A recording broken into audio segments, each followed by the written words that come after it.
Going the distance with local sports. This is the X Sports Network.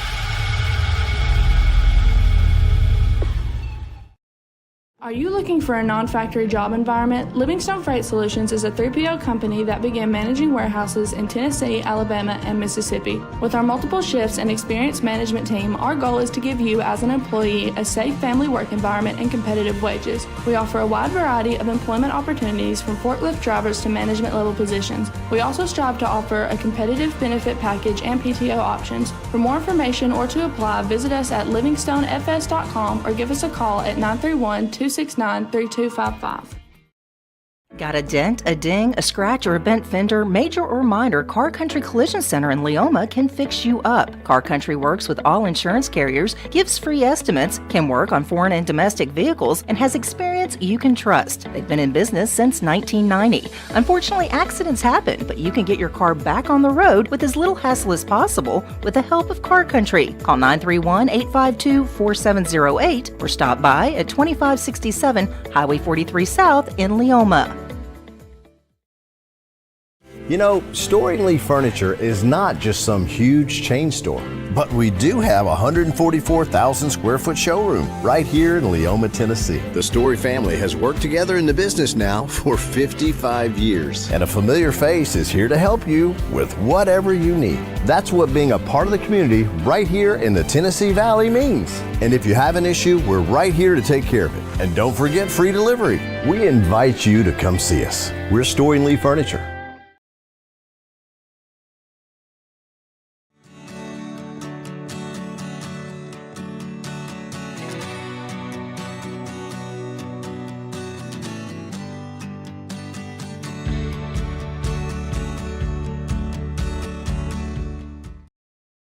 Volco Auto Supply in Lawrenceburg has a legacy of being a family-owned and operated company. Since 1927, our business has grown and evolved into today's one-stop source for all your automotive supplies. But in that time, one thing has stayed the same, and that's our commitment to our customers and their needs. At Volco Auto Supply, you'll find everything for your car, truck, or even fleet of vehicles, but with good old-fashioned customer service the way it needs to be. That's Volco Auto Supply, 416 Buffalo Road in Lawrenceburg. Visit VolcoAuto.com. Going the distance for local sports. This is X Sports Today.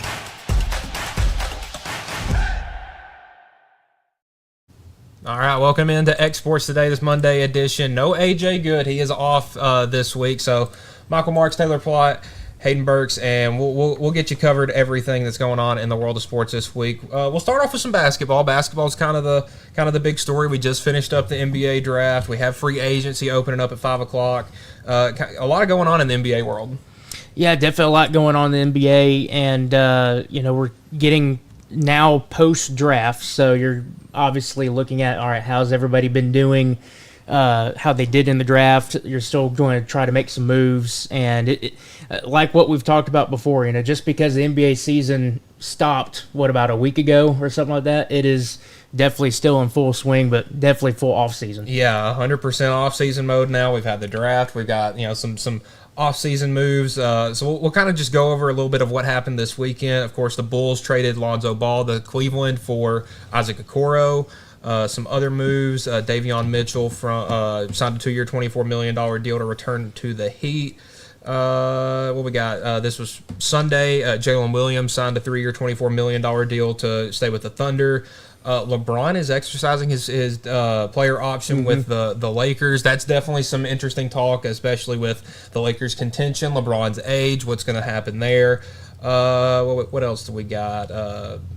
Julius Randle intends to sign a new deal with the Timberwolves, 3-year, $100 million deal. Nas Reed, that 5-year, $155 million deal. Yeah, the Jazz trading Colin Sexton to the Hornets for Yusuf Nurkic and a pick. James Harden obviously declined his $36 million player option, intends to sign an $81.5 million deal to return to the Clippers. Bobby Portis, Eric Gordon, Jabari Smith, signing that 5-year, $122 million rookie extension with the Houston Rockets. And then also last night, the Trailblazers are finalizing a buyout with DeAndre Ayton to make him become a free agent.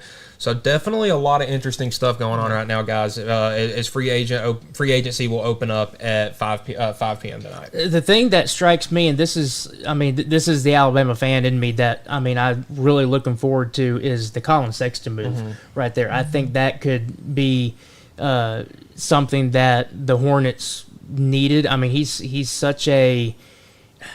I mean, there's so many adjectives that you can describe a Colin Sexton: flashy, agile. Just, I really think that that's going to be something that helps boost them. Mm-hmm.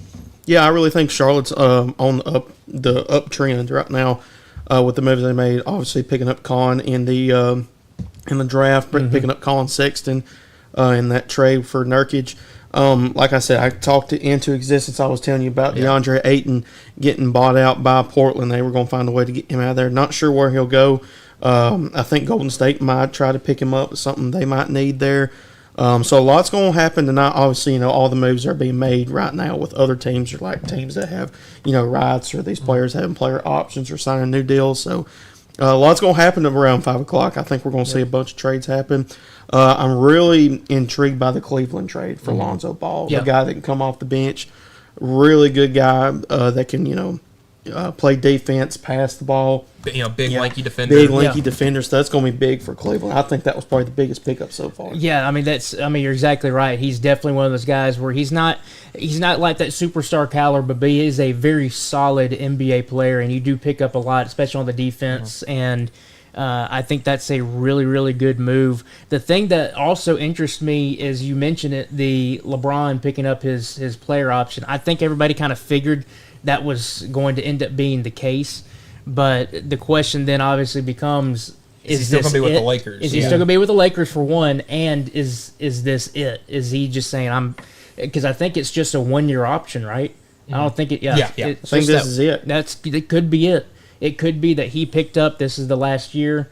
I imagine he wants it to be with his son. So, but obviously, what are the Lakers going to do? Do they seem that there's still value in LeBron, that they can pick up a quick trade or something like that? Or I don't know, but I felt like we figured he would do that one year, and could be it. Who knows? Yeah, I would say LeBron's agent Rich Paul told Shams that LeBron still wants to compete for a championship. Obviously, if this is his last run, he again talked with numerous teams yesterday that asked the question: would you give up the farm for LeBron or 3 or 4, maybe even 5 players for LeBron for 1 year? And most people were saying no. So definitely a little interesting, the LeBron with the Lakers thing. I think one of the kind of sneaky deals, the James Harden returning to the Clippers and signing a new deal for 2 years. Harden's 35, but he was his All-Star for the first time this season in almost 5 years. So, are the Clippers trying to make a push, with their last couple of years of Harden? I think he's betting on himself. He's betting on himself.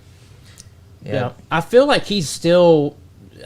Correct me if I'm wrong, but I still feel like he still has some to give. Like you mentioned, he was an All-Star this past year, first time in 5 years. So it seems like maybe his game, maybe this like is his last kind of peak in his career, kind of a late in peak.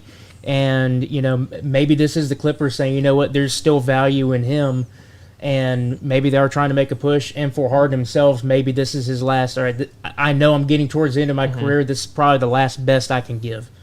All right, so we'll move on to some NBA coaching talks. I don't know if you saw this, just a little headline that the Knicks were looking at South Carolina's women's head coach, Dawn Staley, for their I head did not coaching see position. that. I saw that when I was golfing on Saturday. And again, we were talking about that as it was a report from one of those NBA Twitter accounts that you would think was fake news, but it was not fake. But it was real reports, so some serious talks for Dawn Staley. We've seen it, college coaches make the jump to the NBA, and 9 times out of 10, it's not a good fit. But now with college in the day and age of NIL and 1-year deals with players, almost going to the women's game, women's college basketball, looking for a coach to coach an NBA team, it's definitely a big jump. Yeah. But with as successful as Dawn Staley's been at South Carolina, it doesn't look as crazy as it would initially, you would think. The thing I will, first off, that was the first time I heard about that, so I must have missed that on Saturday. But I will say this: if there happens to be a women's coach out there that could make the turn towards the NBA, it would be her, because she is the type that I think she's not aggressive, but she is one of those where you're doing it, we're going to do it this way. She's very, I'm not trying to make her sound, bad when I say this, but not, she's hard on the players, but she's hard on them in the right way. She's a very good coach, and I feel like the way that she is kind of like a style with coaching, the way that she does things, I do wonder that might end up making, she could make the excuse me if I can speak, the transition to an NBA coach. So I would say if the Knicks go with that, I obviously see how things pan out, but I think that if they did go that route, I would have chosen her. Yeah, and Dawn Staley, it may sound like a pick out of left field, but actually has some connections to Brunson, who signed an extension back in July, last July, to kind of stay with the Knicks for another 3 or 4 years. So Brunson's father played at Temple, which is where Dawn Staley coached before she took the South Carolina women's job. So not the most out of left field option, but definitely a bit of a shock. It's because the organization with the Knicks. Of course, we all know that the Knicks, we all know that they didn't have a plan after firing Thibodeau. They're trying to find something out of left field, like you said, trying to find a splash. And when I saw that news come out, I was thinking, okay, it must be because there's two. There's NBA Central, where it's that fake one, and it said Central, and I was like, whoa, this is like, it's like, hey, the top comment's like, hey guys, this is real. This is real. And so, anyways, I was thinking, out of all the women basketball coach candidates out there, she's probably been the best, especially coming out of college too. Now, I don't want to hate on her, but in that national championship game, she got out coached and she just kind of looked like a deer in headlights. So that's the only question I have with that. But then again, I think this is a game changer for the sport of the NBA and all of just women's side of things. Absolutely, it'd be a game changer, especially for the Knicks. And looking at it from, again, the Knicks' point of view, and trying to take that next step, Staley's won 3 national championships in the last 9 years. And she's got a resume. And I would beg to differ that most of the other ones are either Gino or Kim Mulkey. So that's a good trio right there to be a part of. But some interesting looks with Dawn Staley potentially making the move to the Knicks. And again, the thing, she has the resume. The only question I have, and you're going to get this, especially when you're considering a woman head coach trying to coach NBA, and even you do vice versa, is that going to sit well with the players? And I really think that she's one that she can relate and she can connect and she can make a good transition to that. But that's always that kind of, I wouldn't necessarily say fine line, but it is one of those things that you wonder is if you do this, how's that going to be in the locker room? Is that going to build chemistry? Is it going to reduce the chemistry? And I really think that's why I said out of all the women coaches that are in college that could make that transition to the NBA, I would think Dawn Staley probably has that best chance. I think that she can relate and she can have a good connection with that locker room, maybe. All right, so we'll move it over to some WNBA news. We got some big news today. The WNBA announced 3 more expansion teams for the future. We have Cleveland coming in 2028, Detroit in 2029, and Philadelphia in 2030. And I was talking to you about that, Taylor. That is 3 cities that I was surprised that none of them had a WNBA team because they're such big basketball cities. We've seen the emergence of the Cavaliers, obviously, with LeBron in the early 2000s. That they had a great fan base, and again, they've kind of brought it back here recently with the Cavs being so good. Detroit, again, they had a 15-year run from about the late 80s to the early 2000s where Detroit was basketball. I mean, you had the Bad Boys and that team in 04 that won it. They're, again, back in contention now. And then Philly, I mean, when you think basketball, Philadelphia is one of the places you go. I just think sports in general, really. I mean, with the Eagles, the Phillies. I mean, it's funny with the 76ers kind of being that one lacking behind. Ownership is something that you kind of look at with these things. It's going to be the process. Yeah, it's going to be some familiar ownership if you're fans of these teams. Dan Gilbert, the majority owner of the Cavs and their G League team, is taking over ownership for the Cleveland team. Tom Gores for the Pistons. Again, he is the head of the Pistons organization. An interesting one is Philadelphia. They're going with the Harris Blitzer Sports Group. They have ownership of the 76ers, the New Jersey Devils, and then also some part ownership, minority ownerships with the Guardians and the Washington Commanders. So a bunch of sports out there. But this kind of it's very good for the WNBA because going into this season, we've been 17 years without an NBA expansion team. The last one was the Atlanta Dream back in 2008. But good progress moving forward as we'll have 5 teams over the next 5 years. We have the Toronto Tempo coming in next year, and then a team in Portland 27. They just had Golden State get one this year, the Valkyrie. I believe so. So, definitely some big moves coming for the WNBA. And we'll move to some football. We had a big trade this morning. Jalen Ramsey and Jonnu Smith, and a 7th-round pick to the Steelers for Minkah Fitzpatrick and a 2027 5th-round pick. Ramsey is actually going to get a little pay raise in Pittsburgh. And that kind of, I was talking with Hayden about it earlier, that kind of puts into question where each of these franchises are. It looks like the Steelers are trying to build up for something with this 1 year of Aaron Rodgers, and it seems that maybe Miami's trying to take a step back and slowly try to rebuild things if they've had, continuous years of getting to the playoffs, and then you get to that wild card or that first-round game, and you're like, they have no chance. Because they're right there on that fringe, but just haven't been able to take that next step. And honestly, you go back to, it's not just where they land. Well, I say that it is where they land the postseason, but it's how they get to that spot because they will constantly have so many chances in the regular season. I mean, specifically, what year was it that I'm looking? Not last year, I think the year before. I mean, they honestly should have been, either win their division and get the 1 seed, or at least have a better matchup in the wild card round. And they didn't do that. They would go against teams that they probably should have beat, and they would lose. And Titans were one of them 2 years ago. Titans were one of them. This was a team that scored 70 points in an NFL game, and then they lose to the Titans. They have to go to Kansas City, and then they get stuck in an iceberg. And that's the thing. They end up not helping themselves with where they land in the postseason. So, I mean, I think I would agree with you saying that maybe they're kind of, I wouldn't necessarily say like taking a huge step back, but maybe they're kind of looking at kind of a broader perspective and thinking how they can, if they needed to really do a full rebuild, maybe they're starting to kind of lean in that direction as what we need to do maybe. But yeah, for the Steelers, that pickup does make me think that they are trying to go all in with, we're going to try to get this Aaron Rodgers train going and see if we can make the best out of it. And they're trying to get him some options. Well, my thing is what I was telling you, Michael, I'm not sure who won this trade right now. In my opinion, Ramsey is still a top 5 corner in the league right now. Easily.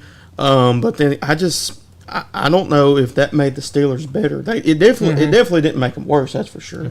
Because with Ramsey, you can't get worse. You can only get better. Yeah. But I don't know if that made them better. And like I was telling you, look at all the personalities now in the locker room. You got Tomlin leading the charge, Rodgers in there. Ramsey, he's a very opinionated, voiced guy. TJ Watt still holding out on trying to pick up a contract there. You got DK Metcalf. Yep. So, I mean, there's going to be a lot of personalities in that locker room. It's just adding another one that just kind of gives me not a red flag, but a caution flag. There you go. Well, that's the thing, because with all those personalities mixed together, it could be perfect. I mean, they could all, perfectly mesh. And Pittsburgh's, we're looking at a 11, 12, 13 win team, or it could be an absolute collapse, kind of like we saw with that Lakers team that had Steve Nash and Dwight Howard and Kobe and all them, and it just completely fell apart. Another 9-8 season. The thing I would question is Aaron getting input? And if he's giving input, then maybe he knows. Obviously, he knows tons of these players, Yeah. and so maybe he's trying to point them, if he is part of the process, point them in the right direction. Say, I can mesh with him. Yeah. Our personalities can mesh together. Because obviously, from an offense standpoint, you would love to be able to retain DK Metcalf and be able to have him as either the 1 or 2 receiver for Aaron. But on the defensive side, you still need to help Aaron out, because if his offense scores, we got to obviously prevent the other team from getting that. So helping him out on the defensive side of things. So I'm with you. I do think that's one that's like, hey, that is a interesting personality that's coming to the locker room. Yep. So the thing I would want from a Steelers perspective is Aaron giving input on who he thinks could make them all mesh together, because obviously we know Aaron's personality is a personality. Yeah. So what can mesh with him? What was the actual details of the trade? It was Ramsey and what else? Jonnu Smith and a 7th round pick. So And they traded nothing. Pittsburgh to Pittsburgh for Minka and a 5th round pick. So okay, so the picks really don't. yeah, I would say figure it out. picks aren't. So like I said, I still can't decide on who won that trade. There. Yeah, and it's really confusing for Miami, because they've had these sort of good years lately, but each of their captains from the last 3 years, offense, defense, and special teams, all gone. Yeah. They've lost all 6 of their captains over the last 2 years. They will not be with them in 25. So it's kind of maybe too much ownership, overbearing. It's like, oh, this doesn't work. We need new leaders. Maybe it's not the leaders that are the problem. It's those role players, or maybe even the coaches. Yeah, the thing, Mike McDaniel is, a fantastic offensive mind and just a really, really good coach. But the thing, I can put 2 things out there, because I do agree with what you're saying. Well, like here's your captain this year. Well, now he's gone. He's somewhere else, and so and you get like that constant turnover. Obviously, yes, that can hurt, because you always want turnover to improve, to try to improve things, but it's too much kind of damaging. Yeah. Too much damaging, and the fact that it's your captains, which is you want to have that lockdown type of presence in the locker room. To be like a franchise, so to speak, you want to have consistent leadership. You do, exactly. And you look at the teams that have consistently done well, not only in the playoffs, but making it to the Super Bowl and winning it, is you have those captains, and they are there for several years, and they either stay there, go through the contract, and then move on to another team, or they get re-signed, but they are there with you for several years. It's not one and done. And so, yes, I think that does have an impact on the locker room. But you do make a good point and a good question, which is there something else going on on the back end? Is there something with the coaching staff? Is there something within the organization that maybe they're either not on the same page with each other? I don't know what's going on down there in Miami. But all I know is that there have been several teams that they've had over the past, I would say, well, how long has Tua been there? About 5 years or something like that? 6 Somewhere years? around there. Tua alone, yeah. And they've had teams where I said they should be Very well good. over Yes. double-digit wins, winning the division, fighting for that first seed, and they just don't do it. So I think McDaniel's out the door, in my opinion. It could be. He's definitely getting there. I heard what you were saying earlier about Aaron Rodgers. Was he giving input into this? Because he got in a little trouble for that last year. He with did. With the sports fans were not happy with him getting Devontae Adams to the Jets, because obviously that went about as well as everybody thought it would. Look where he's at now. But you also want to I feel like you would want some input from your quarterback. Maybe not on offensive pieces, but hey. You have Jalen Ramsey. Okay, that locks down a half of the field. Yeah. Pretty much with as well as he is covering guys. You got T.J. Watt coming from the other side. I'm not saying Pittsburgh's going to be a Super Bowl contender or anything, but I think it's definitely going to be an interesting, especially with how tough that conference or that division is.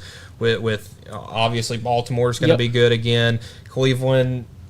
You don't know what they're going to get with Cleveland right now. Cleveland's Cleveland. Yeah. And then if the Bengals show up like they did towards the end of the season, they're going to be good. But I'm worried if contract negotiations for them are about to start costing them, because they paid Burrow, they paid Chase, and now they have no more money to pay the other 53 guys on the roster. Yeah. Again, back to the Aaron Rodgers thing. Yeah, obviously everybody could have seen that Devontae Adams thing, blowing up from 1,000 miles away. But at the same time, especially with, I go back to just a personality standpoint. Yes, obviously you look at, hey, does this guy have the tools that I want either at a wide receiver position that I'm throwing to, or a tight end position or whatnot.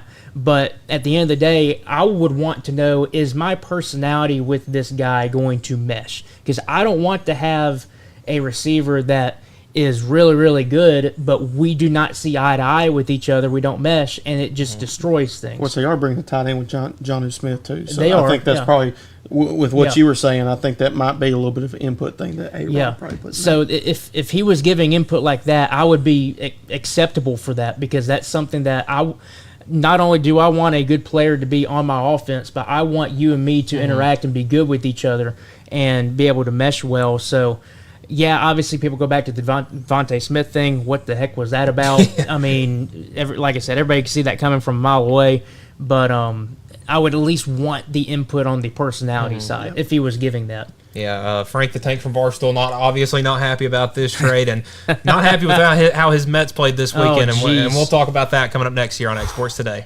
Gifts and goodies galore await you at Miss Millie's in downtown Lawrenceburg. From brands you know and love, like E. Newton Jewelry and Tyler Diva Wash, to unique specialty gifts, you will find it all here. Whether you're looking for the perfect gift for someone you love or shopping for yourself, shopping local is the way to go. We have home goods, women's fashion and accessories, baby items, and lots of seasonal decorations. Our friendly staff will welcome you in, help you find what you need, and even package your gifts for you. Also, we can't forget to tell you about our popular bridal registry. Future brides can come and create their perfect registry with us. So stop by Miss Millie's today. We're located in the northeast corner of the square in downtown Lawrenceburg.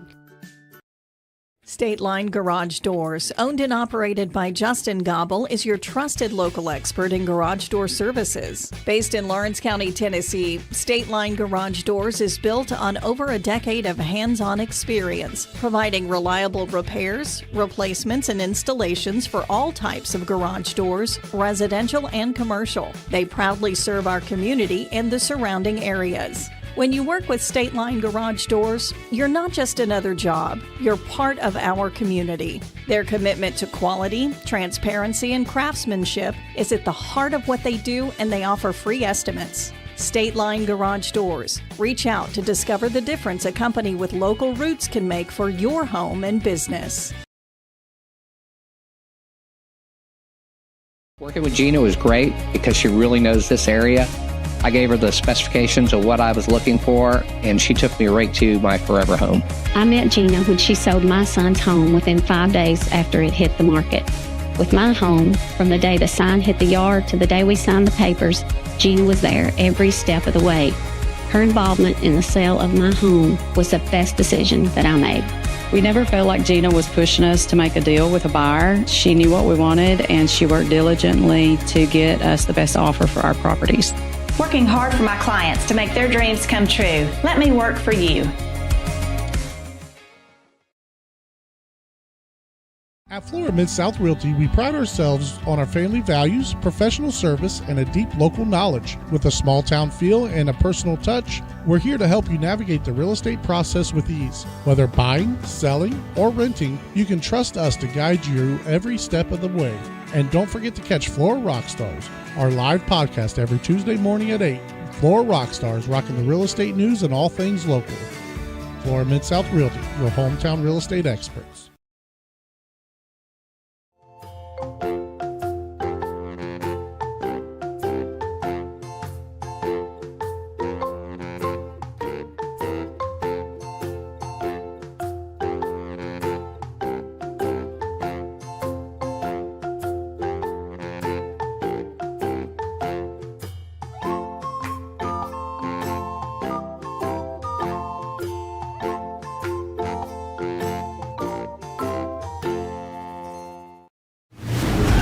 Going the distance for local sports. This is Exports Today.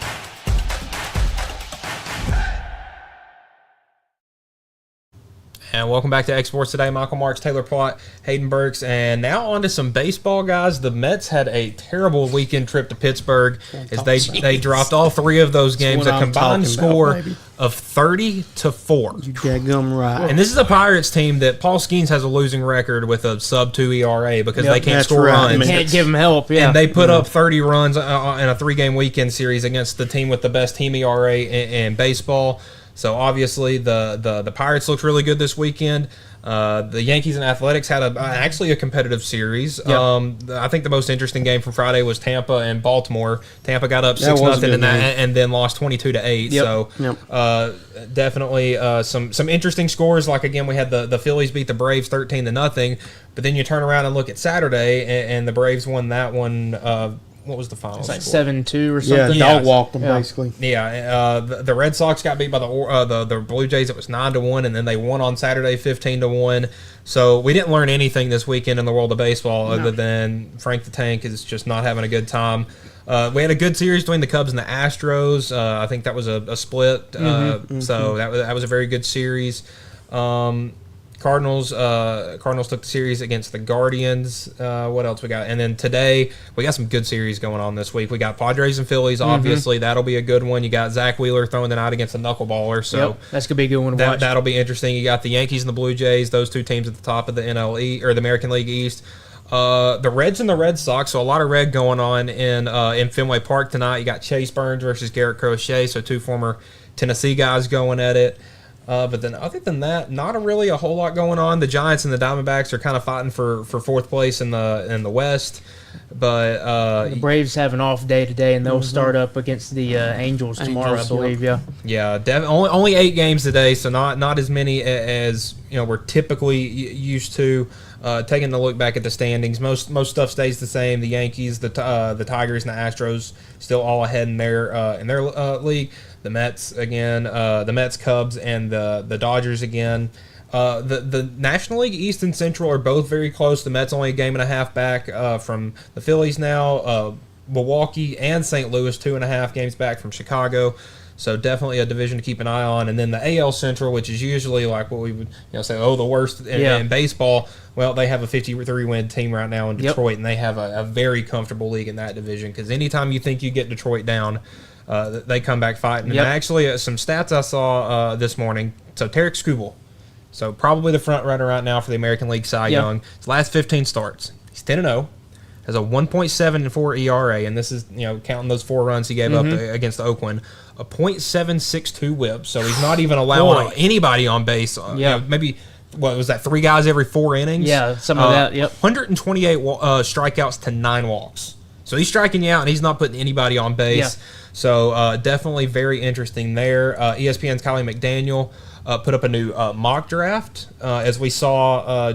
Ethan Holiday, the projected number 1 pick at the time, at least, was in L.A. this weekend watching the Nationals and Angels series. Again, they have the top 2 picks. He's a projected top 2 pick, but in this newest mock draft, he is slotted all the way down at 4 to Colorado. They've put Cade Anderson back at number 1, Liam Doyle at number 2 for the Angels, and again, he's that's one of those arms that would get fast-tracked to the majors just because of how lively his fastball is. And again, the Angels are a team that's very likely to do that. So definitely some interest coming with the MLB draft. We got that coming up.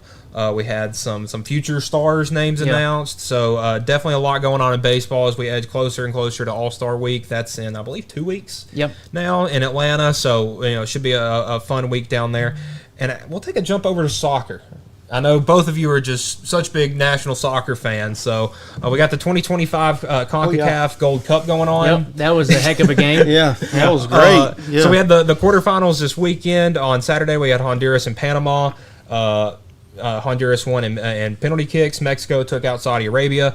And then the Sunday games, you had Canada and Guatemala, and the USA took down Costa Rica in penalty kicks. I don't know if y'all, I saw it on Twitter. I might have to send it to y'all. The penalty kicks in that one were insane, electric. Goalie Matt Freese for the USA blocked 3 goals. The USA again in the semifinals. That is July 2nd, where they'll take on Guatemala, and then the championship will be on July 6th. Honduras will take on Mexico on July 2nd. So definitely some interesting stuff going on there. Goalie Matt Freese said penalties are his thing as he blocked 3 out of the 6 Costa Rican penalty shots. But a lot going on in the world of sports. Like you said, we got baseball we got going on. We got the NBA free agency. Always something in football going on. Yep. It seems like anytime the NFL is trying to fall behind in the news, they always have a big trade or something coming up. So yeah, we got some good news in the world of video games that we'll talk about next here on X Sports Today.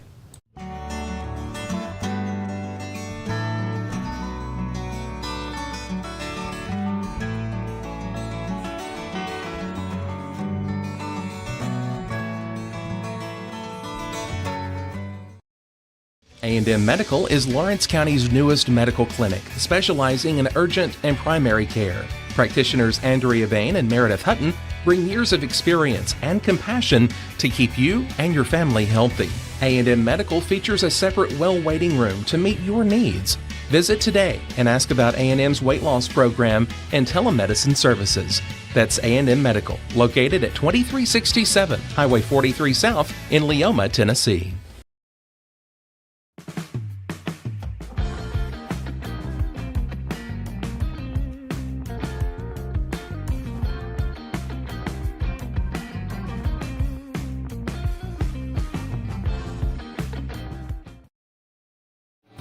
Lawrenceburg Flooring and More is your premier source for hardwood, laminate, luxury vinyl tile, sheet vinyl, residential and commercial carpet, carpet tiles, ceramic and porcelain tile, waterproof floating floor, plus blinds and shutters. Lawrenceburg Flooring and More is also home to all name brands and can tackle projects big and small. Installation? You're covered with installers who've got years of experience and stand behind their work. Let Lawrenceburg Flooring and More make your design dreams a reality. 2760 Highway 43 North or visit lawrenceburgflooringandmore.com.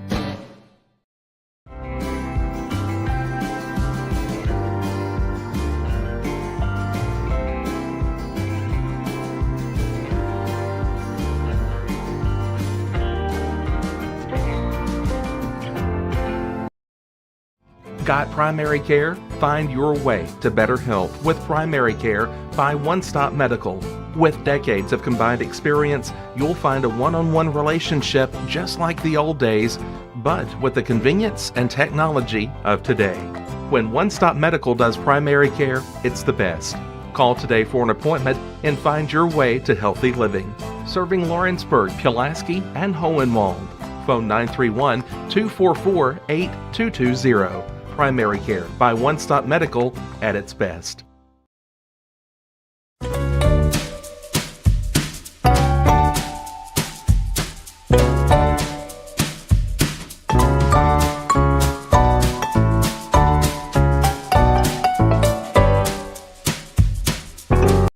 The Summit of Lawrenceburg is the premier senior and assisted living community in the region. The Summit makes it home for you or your loved one with diverse suites that welcome and encourage community, plus gathering spaces, neighborhoods, daily activities, and a wonderful staff that supports you every day. Hi, I'm Tara Blue. I'm the new director of the Summit, and we would like to invite you and your family to come and tour our facility. We would love to see you here. Comprehensive care with a compassionate touch. That will always be the guarantee at Encompass Healthcare in Etheridge, Tennessee. Whether you're looking for primary or urgent care, x-ray services, or weight loss treatments, the team at Encompass is equipped to serve your needs today. The doors are open Monday through Thursday from 8 to 5 and from 8 to noon on Fridays. Make an appointment with providers Kendra Brown, Tori Cox, or Ellie Brown today. That's Encompass Healthcare, located on Highway 43 North in Etheridge, next door to Chapman Tire.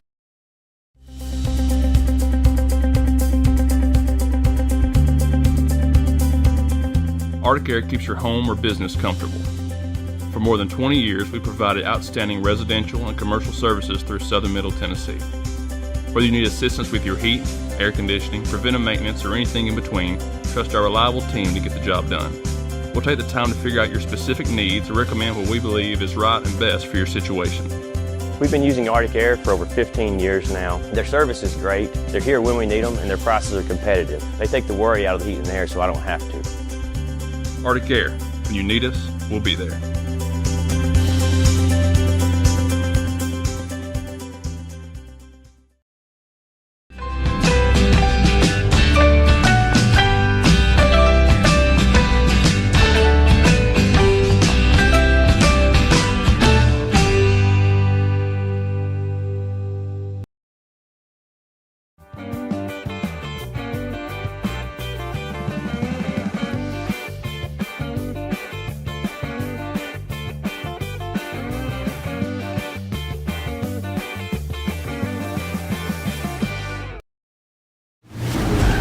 Going the distance for local sports. This is X Sports Today.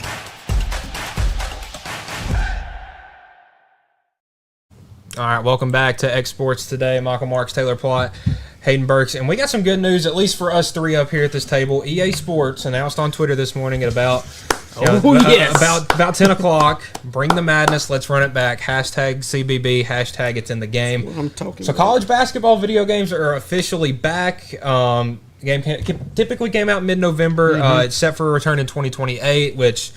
Oh, that's a long way That's a long away. time away, but, you know... Well, remember everybody. I feel like everybody remember where they were when they saw the tweet about the college football games coming back. But What was earlier. that? Like 2 years? Yeah, they announced it in 2023. So they right? 21. 21. The first tweet was February 2nd, 2021. So 3 years down and the the game road. didn't release until July 16th of 2024. So again, shooting for a Same time frame. Yeah, Okay. so around the It'll be here before we know it. Oh, yeah. Exactly. Yeah, it'll jump right all over you. Again, we haven't had one of these since 2009. With NCAA basketball 2010, it had Blake Griffin on the cover in his Oklahoma jersey. He's retired now. If Was JJ Redick in that game too? Maybe a couple years think- ago. No, he graduated already. He was the previous one. Yeah, he was in 07. But the year before that, you had Kevin Love, and the year before that, Kevin Durant. So it's been a while since we've had a game. Again, we went on an 11-year hiatus for the college football. Now closer to 15 for college basketball. But ever since the NIL stuff got signed and players could make money. It's like, okay, they brought back the football game. Let's bring back basketball, and eventually maybe baseball down. That's the thing. We got to get all of them. And then again down the road, how's it going to look for baseball?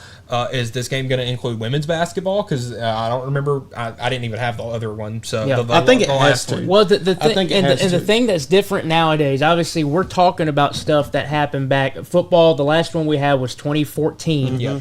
Basketball was the 2009 to 2010. So at that point, you still had everything on a compact disc. You had your game disc that you had to put in, install everything. So it had everything it needed right there. You did not have enough space to do all this sorts of fancy stuff. You didn't have. That's why the FBS or the FCS teams weren't ever in the game. You couldn't fit them there. You couldn't fit them there. You couldn't have that much memory.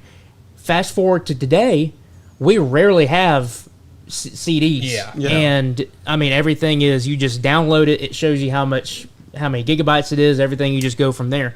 You have the ability to expand this to include the women's teams.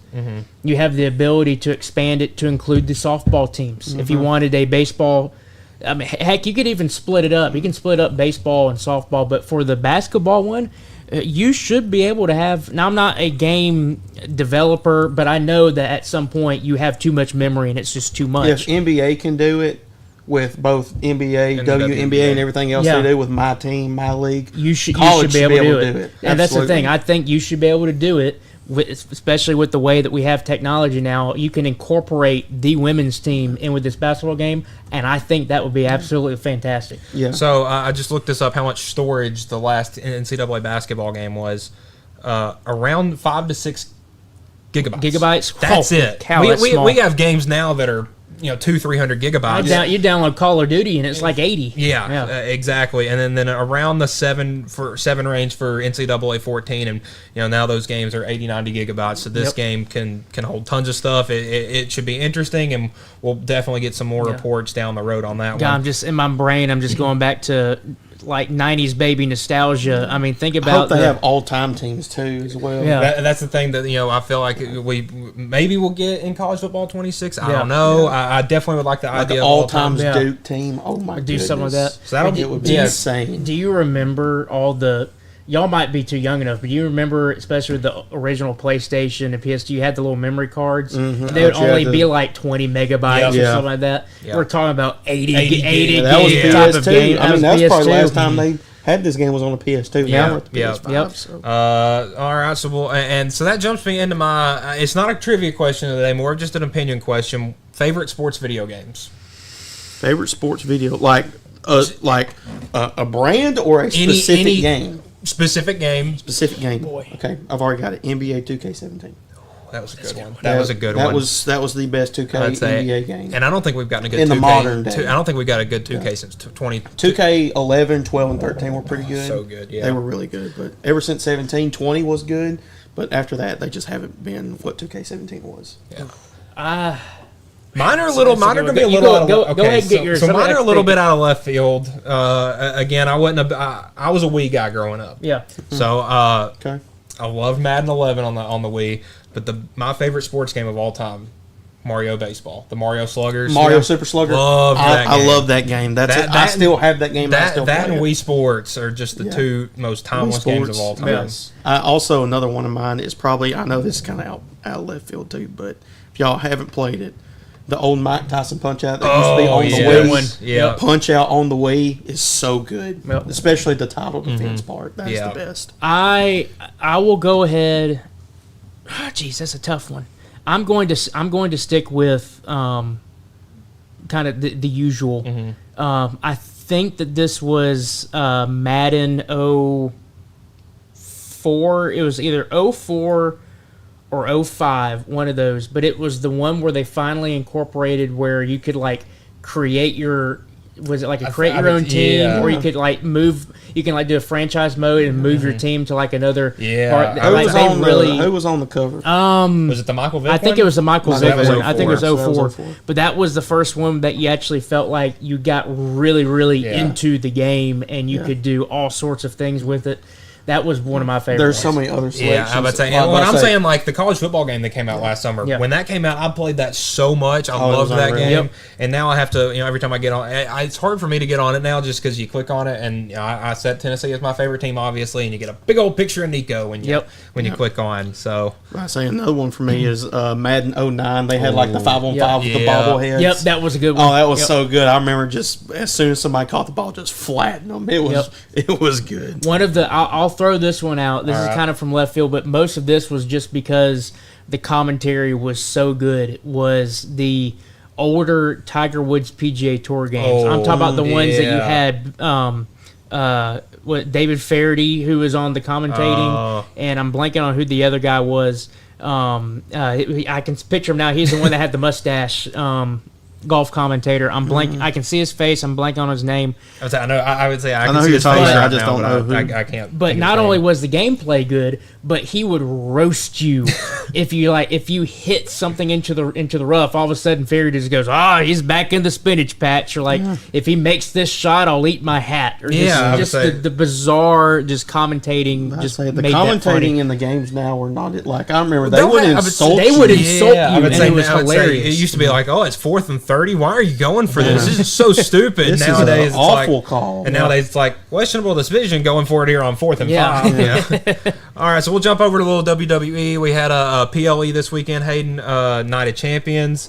So we'll kind of go match for match. We'll go in the order of the cards. We had the King of the Ring final started off. We had Cody Rhodes taking down Randy Orton, Teacher versus student. winning the King of the Ring and guaranteed him a spot in SummerSlam.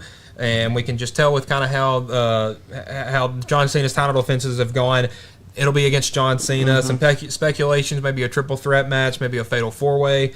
But interesting that we're getting Cody versus Cena again. Probably the second biggest, maybe third biggest PLE of the year, and especially it being 2 nights now. Yeah, I would say. Well, it's opened it up for more interesting fights. Queen of the Ring final, we had Jade Cargill take down Asuka. It was an all right fight. I was okay with the outcome, but not the match. I would say, going back to the first one, the crowd was awesome for the Cody Rhodes Randy Orton. I mean, I don't know if you watched it, but it was in Saudi Arabia, and they were singing word for word both of those guys' songs. It was crazy. That's good. Crowd was great. It was a little quiet during the Queen of the Ring final match. Cargill won. Again, so she'll get a SummerSlam match. I think she'll take on Tiffany. I would say since she's from SmackDown, it'll be against Tiffany Stratton, who had a pretty good match on SmackDown, a last woman standing match. So we had Karrion Kross and Sami Zayn. Sami Zayn won that one. I was hoping Karrion would have won it. So a lot of people have kind of been hating on Kross recently, but because he hadn't fought in a while. Yeah. That was a great fight. Yeah, it was a great fight. Yeah. A lot of people weren't happy with the outcome. Again, Kross is I think his booking hasn't been good, and he's over with the crowd. Yeah, I would say he's 100% over with the crowd. I think a very good match. Rhea Ripley versus Raquel Rodriguez, the street fight. I mean, that one was rough. Good chemistry between the two. Yeah, I would say you can tell they've worked together for a long time. A great fight. Again, Rhea Ripley taking that one. She's opening up Raw tonight, so maybe we'll see some setup for some SummerSlam. Solo Sikoa took the U.S. Championship away from Jacob Fatu. Another Tonga. I would say we have another Tonga. There's like 4 of them now, it feels like. So definitely some interesting stuff going on SmackDown. And then again, John Cena taking down CM Punk, and probably Chef's kiss. I would say it may have been the best main event from a PLE we've gotten this year. Yeah, absolutely. Other than not one of WrestleMania, obviously. Yeah, not one of WrestleMania. That one was pretty good. A lot of storylines that just matched up with John Cena, CM Punk. Ref gets knocked out. CM Punk's calling for another official, and here comes Seth. Guess who? Biggest enemy in the world. Yeah, Seth Rollins comes out. He brings Bronson Reed, brings Braun Breaker, Paul Heyman with him, and then it was Penta that came out next. Yeah. And then you know what breaks loose. Yeah, and where I'm like, I thought Penta was a little strange. They flew him all the way out to Saudi Arabia for 20 seconds of TV time. Yeah. Entertaining though. Yeah. Sami Zayn comes out and just fought. So I wasn't sure about that. I think that's just because of the Saudi crowd. Yeah, definitely. Because I would say that they loved Sami Zayn. Yeah. With the Punk and Cena fight, then they get back into the ring, kind of throw everybody out. Cena takes advantage of it. Well, Punk and Cena, they shook hands and hugged. Yeah. And you're like, uh-oh. Because you knew it. That camera got on Cena's such face. Great camera work, too. Oh, yeah. All weekend. He found the camera, gave it that look, and then tried to low blow Punk, and he was ready for it. Yeah. But what he wasn't ready for was a Seth Rollins Money in the Bank briefcase to the face. And then again, Cena pins, wins, grabs the championship, gets out of Blows Dodge. A kiss, and he's out there. Yeah. Great live event. Yep. I would say overall, I think I think the timing kind of made it feel weird because I'm so used to having something crazy happen and then you just go to bed. In the evening, exactly. It was 3:30. Yeah. So you kind of just sat there for a little bit and you're like, huh. Great live event. I think probably a 7.58 out of 10. Yeah. I think most of the fights were great. I think it's set up for a lot of interesting stuff at SummerSlam. We'll see what happens tonight. Yeah, I would say. And then you got Raw tonight that'll definitely clear everything up. Gosh, we don't have to have 2 TVs. We might. I didn't think so. With NBA, and then also WWE. Oh my goodness, we're gonna have to do something. Again, John Cena. There will be no John Cena appearances from now until July 18th on SmackDown. So we'll get 3 weeks without Cena. Roman Reigns coming back, maybe. He's setting up for a TV return. And then an announcement today that the 2025 Survivor Series, will go back to the War Games that we've seen out of the last, I think 3 of the last years. Yeah. So they've all been really good matches. And they've all been really good. So definitely interesting to see what they set up this year. It's probably going to be some form of Seth and his guys versus Punk and their guys. Yeah. It's setting up for that. So definitely a bunch of interesting stuff going on in the world of wrestling, guys. Any final opinions on anything that we've talked about today? At least they didn't get blown up, so that's a good one. Good, yeah, good point. It was a great live event, great crowd. I think the Saudi crowd definitely blew my expectations out of the water, and seeing CM Punk come out to the Basic Thugonomics on Friday night was the highlight of my weekend. Yeah. I don't know if the Mets play tonight, but the thing I'm looking forward to is if they lose, another Frank the Tank. Frank the Tank, man, I can't wait. We'll take a look here quick at the scoreboard for tonight. I think they have an off day with the Braves as well. Yeah, I think with that division as well. I want to give a quick shout out. It's my mom's birthday. Happy birthday, Mom. Happy birthday. Love you. Happy birthday. Can't do it without you. And I know her favorite term for me is I'm a spoiled rotten brat, and that's what I am. So the Mets got a home series coming up starting Tuesday. So they are off today. Against the Mets. We'll see former Loretto pitcher Blade Tidwell throw Wednesday against probably That's the only good thing with the Mets. We'll see him pitch against the next young phenom in baseball and Jacob Mizorowski. But we'll keep you covered on everything here on the Exports Network, and we'll see you tomorrow. Going the distance for local sports. This is Exports Today.